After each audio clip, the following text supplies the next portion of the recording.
De retour à l'émission, et là, ça s'adresse vraiment aux amateurs de fromage ou enfin de bonne nourriture. J'ai avec moi Véronique Boivin pour la chronique Boivin. Bonjour. Bonjour. Ça va bien? Bien, ça va très bien, à part un petit rhume. Oui, oui, oui, Oui. mais je pense que c'est le sujet, hein, tout le monde. Oui.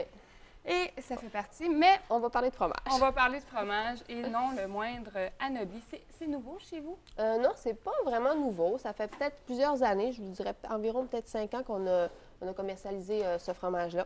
C'est un fromage, en fait, de type arabe. Ça veut dire? Ça veut dire, bien, sa caractéristique, en fait, de l'Anobli, c'est qu'il est replié sur lui-même. Puis, on appelle ça un halloum ou halloumi. C'est un fromage d'appellation contrôlée qui est proche, c'est plus en Proche-Orient, là. C'est libanais un peu. Puis on a décidé de faire ce produit-là à la fromagerie Boivin. C'est une technique, j'imagine. Oui, c'est ça. C'est une technique. Parce que la propriété du fromage, j'ai goûté dans une recette, je vous en ai parlé un petit peu tantôt, là, et c'est ça, ça ne fond pas. Non. C'est parce que son point de fusion est élevé. C'est pour ça qu'ils ne font pas. OK. Donc, c'est pas une recette miracle, Non, c'est pas le secret de la céramique. Non. OK. Mais sauf que la fabrication, en fait, c'est moi qui... j'ai pas fait le fromage, mais j'ai été une petite apprentie fromagère je voulais savoir comment ça se faisait de toute manière, ce fromage-là. Donc, je me suis rendue dans l'usine, puis j'ai fabriqué, bien, celui-ci, il y a un petit peu de moi dedans. Oui, oui, oui. Puis, en fait, c'est comme, je vous dirais que c'est fait à partir de lait écrémé. Ça veut dire que c'est moins gras, en fait, que le fromage de cheddar normal qu'on connaît. OK. Donc, il y a 20 de matière grasse. Ensuite, la différence lors de la fabrication, c'est qu'on ne rajoute pas de bactéries. Ça fait que ça fait un fromage quand même assez fragile. Fragile au niveau de la conservation? Non, au niveau de la fabrication, parce que c'est plus difficile plus facile, en fait, de rater son fromage. Sa recette. Oui, il faut vraiment être très, très vigilant. Ensuite de ça, on coupe l'étape de la chédarisation. La chédarisation, dans le fond, c'est quand on prend le caillé puis on le fait chauffer dans les bassins. À ce moment-là, l'Anobli n'a pas cette étape-là. OK. Puis ensuite de ça, il est mis dans un Stéphane, comme je disais l'autre fois. C'est un peu le même principe avec notre petit crémeux. C'est un Stéphane, c'est une espèce de gros KitchenAid, là. OK. Où est-ce que, justement, on fait macérer le fromage avec des épices. Comme ça, dans un petit baluchon comme ça. C'est des épices arabes. On rajoute aussi de la menthe dedans. Puis on fait ça... menthe fraîche? L'amande, oui, de la menthe fraîche. OK.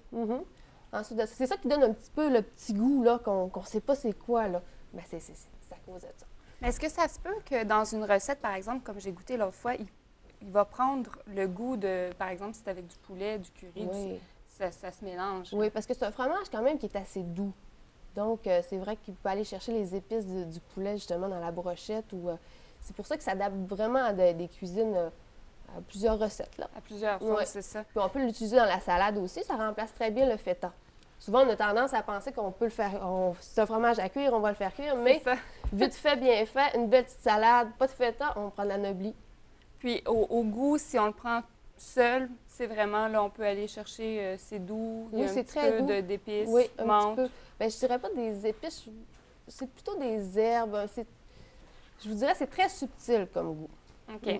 Donc, si on peut comparer ça, est-ce qu'il y a un autre produit chez vous qui est similaire? Non? Non, il est unique. Il est unique? Il est unique. Sinon, est-ce que vous avez d'autres suggestions de recettes avec l'Anobli? Bien, c'est sûr que, contrairement à ce que je pensais que c'était un fromage plutôt d'hiver, genre raclette et tout. Ah je trouvais oui? que ça donnait bien pour ça, mais en fin de compte, c'est un fromage plus d'été. La salade, les brochettes. Ensuite, ben moi, j'ai mon petit dada là, pour... Qui est? Ben, je coupe mon fromage en tranches, puis pour déjeuner le matin, je le fais cuire, puis je rajoute du sirop d'érable. Ah! Ça fait que ça fait un petit goût sucré-salé que... Juste ça, Oui, l'Anobli juste dans un poêlon avec du sirop d'érable. Oui, oui, oui. Puis dans le fond, c'est ça, c'est une bonne source de protéines. Oui, Produit laitier, exact. avec un petit peu de sucre, c'est toujours Oui. bon le Puis matin. il est moins gras que le cheddar, ça fait que c'est bon pour la bedaine. C'est bon pour les calories. Exact.